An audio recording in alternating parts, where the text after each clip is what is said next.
नमस्कार दोस्तों, जय माता दी। कैसे हैं आप सभी? आशा करती हूँ कि आप सभी अच्छी होंगी। कमेंट बॉक्स में जय माता दी लिखकर ज़रूर बताइएगा। सबसे पहले दोस्तों, आप सभी को हमारे पूरे परिवार की तरफ से नवरात्रि की बहुत बहुत शुभकामनाएं। आशा करती हूँ कि आप सभी अपनी तैयारियों में लग गए होंगे। फ्रेंड्स, आज की इस वीडियो में हम बात करेंगे नवरात्र पूजन सामग्री के बारे में। किन किन चीज़ों की आवश्यकता पड़ती है पूजा करने के लिए। तो सभी सामग्री जो है मैंने इस पर जो है लिख ली है आप लोगों के लिए शेयर करने के लिए। आप चाहें तो स्क्रीनशॉट ले सकते हैं या फिर आप चाहें तो इसी प्रकार जो है अपनी किसी बुक या कॉपी में लिख सकते हैं। किसी भी कॉपी में आप लिख लीजिएगा। तो चलिए अब हम वीडियो को ज़्यादा समय ना लेते हुए वीडियो को शुरू करते हैं। तो देखिए, सबसे पहले आपको जिस चीज़ की आवश्यकता पड़ेगी दोस्तों वह है चौकी। आप चौकी ले सकते हैं या फिर पटा ले सकते हैं। 1 या 2 पटा या चौकी की हमें आवश्यकता पड़ेगी पूजा में। लाल वस्त्र की आपको आवश्यकता पड़ेगी, 1.25 मीटर आपको लेना है। माता की फोटो, मूर्ति, गणेश जी की मूर्ति, सुपारी। अब देखिए, फोटो है, फोटो ले सकते हैं, मूर्ति है, मूर्ति ले सकते हैं, गणेश जी की मूर्ति है उसको ले सकते हैं। अगर गणेश जी की मूर्ति नहीं है तो आप सुपारी भी वहां पर गणेश जी की स्थापना सुपारी से कर सकते हैं। अब देखिए, अगर आप थोड़ी सी बड़े स्तर पर पूजा करना चाहते हैं तो आपको नवग्रह यंत्र जो है बनाना होगा। आप किसी धातु का भी बना सकते हैं। देखिए, बना हुआ भी आता है मार्केट में, वहां से भी आप ले सकते हैं। अगर नहीं लेना है तो चावल और सुपारी, चावल यानी कि 9 जगह आपको चावल रखना है और उसके ऊपर सुपारी रखनी है। नवग्रह की इस तरीके से आपको स्थापना करनी है। अब देखिए, षोडश मात्र का अगर आप उनकी भी स्थापना करना चाहते हैं, प्रतिमा बनाना चाहते हैं, तो चावल और सुपारी और हल्दी की गांठ की आपको आवश्यकता पड़ेगी। 16 जगह आपको चावल रखना है और उसी के ऊपर सुपारी और हल्दी की गांठ रखनी है। लाल चुनरी की आपको आवश्यकता पड़ेगी। लाल चुनरी आपको किस लिए चाहिए? एक तो आपको माता रानी के लिए चाहिए और एक आपको नारियल लपेटने के लिए चाहिए। पंचामृत की आपको आवश्यकता पड़ेगी। देखिए, अगर मूर्ति है तो आप उसको प्रथम दिन यानी कि पहले दिन पंचामृत से स्नान कराइएगा। अगर नहीं है तो आप उसको जो है अगर फोटो है तो आप फोटो फ्रेम पर भी जो है उसको जल छिड़क करके स्नान कराइएगा। उसके बाद आपको आवश्यकता पड़ेगी श्रृंगार सामग्री की। श्रृंगार देखिए, आप 16 श्रृंगार ले सकते हैं, 7 ले सकते हैं, 5 ले सकते हैं अपने सामर्थ्य के अनुसार। अगर नहीं है, 5 भी नहीं हो पा रहे हैं तो आप एक रोली की डिब्बी जरूर रखिएगा दोस्तों। अब देखिए, अगर आप घट स्थापना करना चाहते हैं, कलश की स्थापना करना चाहते हैं तो उसमें आपको किन किन चीजों की आवश्यकता पड़ेगी। तो सबसे पहले हम बात कर लेते हैं कलश। कलश देखिए, या तो आप मिट्टी का ले सकते हैं या आप किसी धातु का ले सकते हैं, लेकिन ध्यान रखें कि आपको स्टील के बर्तनों का प्रयोग नहीं करना है। कलश में डालने के लिए आपको शुद्ध जल की आवश्यकता पड़ेगी और गंगा जल की आवश्यकता पड़ेगी।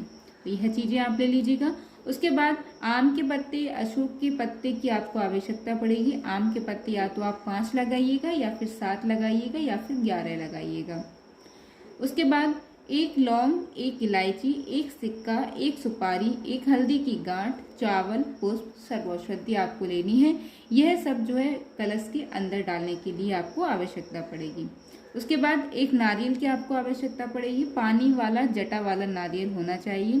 पूर्ण पात्र की एक आपको आवश्यकता पड़ेगी। देखिए, अगर आप मिट्टी का कलश लेते हैं तो मिट्टी के कलश के ऊपर रखने के लिए मिट्टी का दीपक, जैसा हम जिसे बोलते हैं सरैया बोलते हैं, वो आती है, तो वो आप चावल से भरकर कलश के ऊपर रख दीजिएगा। उसके बाद उसके ऊपर आपको नारियल रखना है।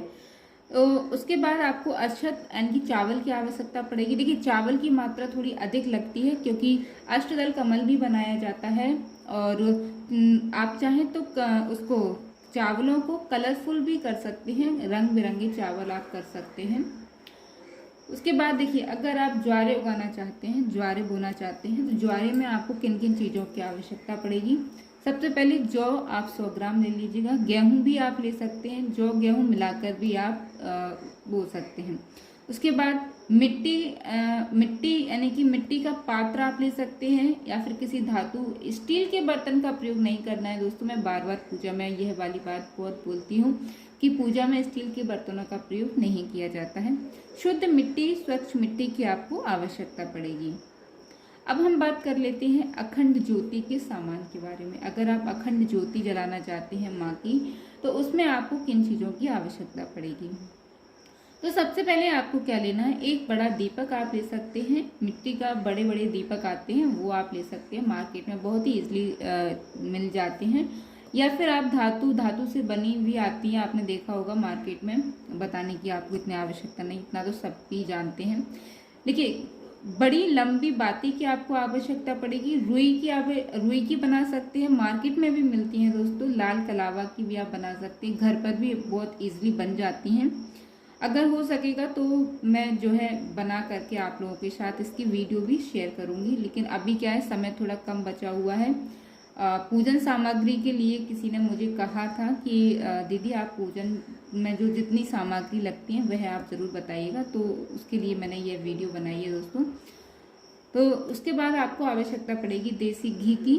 तिल का तेल भी आप ले सकते हैं, लेकिन घी भी आपको लिखना है। तिल के तेल से आप जोत जला सकते हैं माँ की, और घी की तो आपको आवश्यकता पड़नी है। चावल, जो कि मैं पहले आपको बता चुकी हूँ कि चावल की भी आवश्यकता पड़ेगी, क्योंकि जब हम माँ की जोत जलाएंगे तो जहाँ हम जोत माँ की जला रहे हैं उसके नीचे भी जो है चावल से अष्टदल कमल बनाया जाएगा।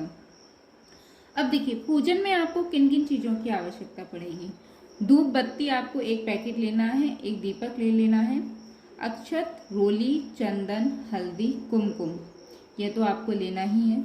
जनेऊ 3 से 4 आपको जनेऊ लेने हैं, क्योंकि जनेऊ जो है गणेश जी को भी पहनाया जाएगा, कलश पर भी पहनाया जाएगा। मतलब जब हम पूजा करते हैं तो जो है जनेऊ पहनाया जाता है। उसके बाद कलावा, मौली की आपको आवश्यकता पड़ी, एक पैकेट आप ले लीजिएगा, क्योंकि कलावा का प्रयोग जो है वस्त्र रूपी में भी किया जाता है। वस्त्र रूपी कलावा जो है हम पहनाते हैं भगवान जी को। उसके बाद शहद की आवश्यकता पड़ेगी, शहद। उसके बाद इत्र की आपको आवश्यकता पड़ेगी। इत्र का मैं विशेष पूजा में बोलती हूँ फ्रेंड्स कि इत्र कि अगर आप छोटी पूजा करते हैं, बड़ी पूजा करते हैं, किसी भी प्रकार की कोई पूजा करते हैं, इत्र का विशेष महत्व होता है पूजा में। सुगंधित इत्र की आपको आवश्यकता पड़ेगी, तो यह भी आप ले लीजिएगा। उसके बाद आपको खड़ी हल्दी यानी कि हल्दी की गांठ की आपको आवश्यकता पड़ेगी, जो कि मैं पहले भी आपको बता चुकी हूँ। 15-16 आप हल्दी की गांठ ले लीजिएगा अगर आप षोडश मातृका का स्थापना करना चाहते हैं। उसके लिए आपको आवश्यकता पड़ेगी लौंग 25 ग्राम ले लीजिएगा, इलायची 10-11 इलायची ले लीजिएगा, कमल गट्टे भी आप 9-10 ले लीजिएगा, कपूर 50 ग्राम ले लीजिएगा, पान आपको 10-11 पान। देखिए, पान आप पहले मंगा के रख लीजिएगा, कभी कभार क्या होता है कि नहीं मिल पाते हैं, सुबह सुबह मार्केट जो है नहीं खुलता है, तो पान आप मंगा करके फ्रिज की कोई एक जगह अच्छे से साफ कर लीजिएगा, जहाँ मतलब माँ के लिए यह पान रख सकते हो, वहाँ अच्छे से कोई भी कॉर्नर जो है फ्रिज में साफ कर लीजिएगा और वहाँ पर आप ये पान रख दीजिएगा। उसके बाद सुपारी 20-25 सुपारी की आपको आवश्यकता पड़ेगी। अगर आप नवग्रह बनाना चाहते हैं, षोडश मातृका बनाना चाहते हैं, तो उसके लिए 20-25 सुपारी की आपको आवश्यकता पड़ेगी। पुष्प, कोई भी आप पुष्प ले लीजिएगा। लाल गुड़हल का पुष्प माँ को बेहद प्रिय है, तो हो सके तो लाल गुड़हल का पुष्प आप डेली माँ को अर्पित करें।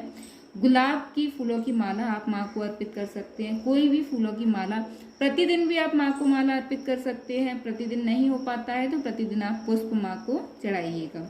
दूर्वा गणेश जी को चढ़ाने के लिए कुशा से जो है शुद्धिकरण, पवित्रकरण जो भी किया जाएगा, उसके लिए कुशा पूजा में लगती है, तो कुशा की आपको आवश्यकता पड़ेगी।